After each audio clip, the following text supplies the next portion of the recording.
Mpanangana fahatsim-pandrava isika. Fidio ny kandida laharana 520. Efa miady am zavatra efatra ny tsy maintsy eritreretina. Manana kapiteny tena mahay sady kingy.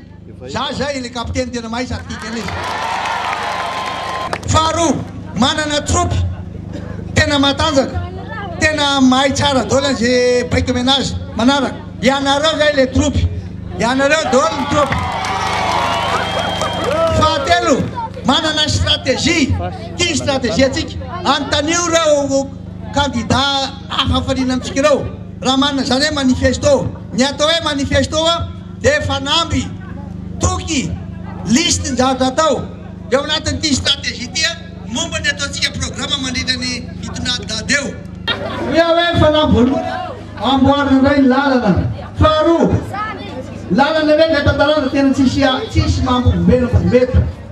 Tsy mendrika eo avoakana mbombety lalana eto ity. Tena tsy mendrika, tsy maintsy atao tsara io tena atao tsara. Tena manahita ny ampofoantsika eto Bombe io. Faharoa, amety le fanimpahalemana. Tsy maintsy asina fanimpahalemana eto amin'ity tanàna ity, eto amin'ny région ity.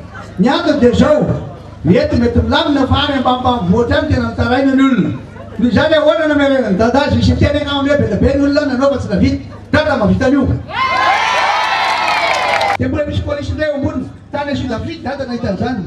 Tsisy mietsika mihitsy reo zolo reo, zany zolo zany tena madika be ambony tany. Dia tsy voafiantsika be io. Ambony zany chef tany, tena olona vidiana chef tany, tena olona malala tsara tokony atao, mahasolo vahoaka. Zao zao ny vahoaka mitebiteby daholo, na vohatra, na andrenivohitra, tsisy fandraminana eto. Mpanangana fahatsim-pandrava isika. Fidio ny kandida laharana 520.